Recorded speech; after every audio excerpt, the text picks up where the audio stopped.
व्यवस्था बदल दी उन इलाकों की। भाई केवल धर्मशास्त्र नहीं बदला, समाजशास्त्र नहीं बदला, अर्थशास्त्र बदल दिया।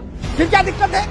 हम एक रास रंग पर 300 करोड़ रुपया खर्च कर देते हैं एक शहर में, जब सरकार में होते हैं तब बच्चे भूखे नहीं होते। मैं कहना नहीं चाहता था ये विषय, लेकिन आज काशी में बाबा विश्वनाथ धाम के पुनरुद्धार के समय ये जो राजनीति की गई ये ठीक नहीं। भाजपा से निपटने के लिए और तमाम दिन आप इसके औचित्य पर सवाल खड़ा कर रहे हैं, गजब बात कर रहे हैं। सैफई में नाच हो सकता है, वो औचित्यपूर्ण है, लेकिन बाबा विश्वनाथ धाम नहीं बन सकता क्योंकि बच्चे भूखे हैं। कैसे कैसे, जैसे आदमी अल्टो नहीं खरीद सकता, स्कूटर मोटरसाइकिल नहीं ले सकता भारत का आम आदमी, वैसे आप लोग जहाज में चल रहे हो, निजी जहाजों में है, ज्ञान बांट रहे हो कि गरीब के लिए वो रात भर जग रहे हैं, छत पे टहल रहे हैं। हमने आप लोगों के घरों में कप प्लेट देखे, पूछो ये कटोरी कहां से आई, बोले ये इटली से आई, बोले ये बोले पेरिस से आया गिलास। गरीब के लिए रो रहे हो? ये तमाशा नहीं किया करो भाई, इतना तो मत किया करो।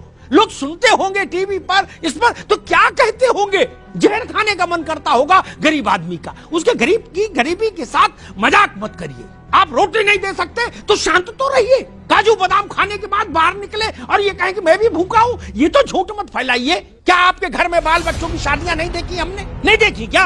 आप लोगों ने जितनी नहीं देखोगे, राघवेंद्र ने, कपिश ने, आनंद ने, उतनी मैंने देखी और विक्रम राव साहब ने देखी। आपके नेताओं के यहाँ शादियां पैसा ऐसे बहते देखा।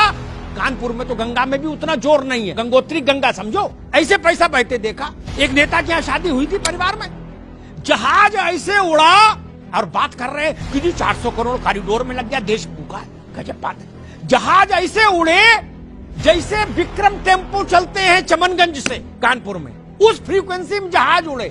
विक्रम राव साहब ने कह दिया मुझे पान खाना है, बोले जहाज ले जाओ पान खा के। कपिल श्रीवास्तव ने 2 मिनट बाद बोला हमको भी खाना, बोले इंडिया दूसरे विमान से ले जाओ। मैंने देखा, बताऊं नाम, चेहरे खराब हो जाएंगे। स्विस कॉटेज बन रही, स्विस कॉटेज शादी ब्याह में। हमको गुलाम बनाने के लिए जिन स्थानों को तोड़ा गया कि हमारी आत्मा पर भी नियंत्रण हो जाए, उन स्थानों का पुनरुद्धार नहीं होगा तो किस जगह का पुनरुद्धार होगा? आपकी कोठी में पैसा लगे तो जाए और बाबा विश्वनाथ के कॉरिडोर बने तो ना जाए। जितना पैसा लगा है ना, बुरा मत मानना, मैं ऐसे सैकड़ों राजनेताओं को जानता, सैकड़ों, जिनके पास इस मूल्य से ज्यादा के इमारतें हैं जितना कॉरिडोर में लगा है। कोई राव साहब गलत तो नहीं कह रहा? 100 एसी लगे, 100 एसी, इंद्र की सभा लगती है। अरे पशु पक्षी भी विदेशी हैं। 2.5 लाख का तोता, उसको मकाऊ बोलते, क्या बोलते? पकाऊ। हाँ, एक नेता थे, बोले ये पकाऊ लाए, मकाऊ बताए, बोले मैंने कितने का लाए? बोले भैया 2.5 लाख का लाए। वो भी कह रहे थे मैं गरीब के लिए रात भर जगता हूँ। मैंने कहा फिर मकाऊ को कब खिलाते हो जब गरीब के लिए रो रहे हो? 7.5 लाख रुपया का चश्मा। बाबा विश्वनाथ पर सवाल उठाओगे?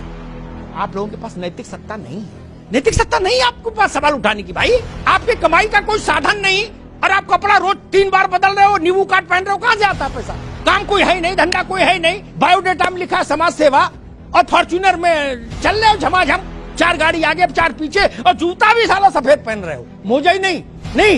और जो नहीं पहन पा रहे वो दुख में मरे जा रहे। वो कह रहे कि हे ईश्वर, ऐसे दिन हमारे कब आए कि मैं भी सफेद जूता पहन पाऊं, और 10 अंगूठी 10 उंगलियों में, और वो बकरी बांधने वाली उतनी मोटी चेन गले में। कोई कह रहा राष्ट्रवाद लाएंगे, कोई कह रहा जी समाजवाद लाएंगे, कोई कह रहा जी कांग्रेस लाएंगे, क्या? और 250 ग्राम की चेन डाले गले में। आप लोग सवाल उठाएंगे काशी विश्वनाथ पर? ना भाई साहब, ऐसा मत करिए। आध्यात्मिक को छोड़ भी दें, हालांकि आध्यात्मिक मान का कोई मूल्य नहीं होता। सिखों ने कभी ये सवाल नहीं उठाया कि गोल्डन टेम्पल का कोई आर्थिक मूल्य क्या है, वेटिकन सिटी में पोप की सत्ता क्यों चलती, सवाल ईसाई नहीं उठाते। मक्का और मदीना पर सवाल नहीं उठता। काशी विश्वनाथ पर सवाल उठाने की हिमाकत कैसे हो सकती है?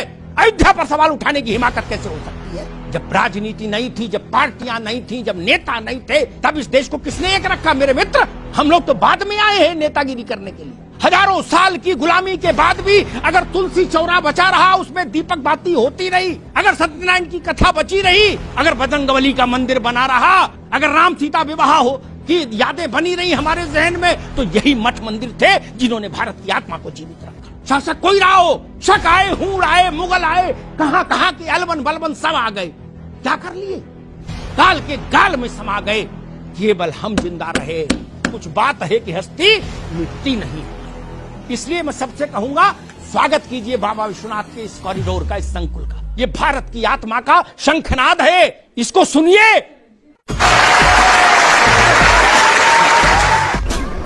बंद करो, हाथ जोड़ के मैं मोदी साहब से गुजारिश करता हूँ। आप लोग रोना बंद कीजिए, मेरे तक आवाज आ रही है।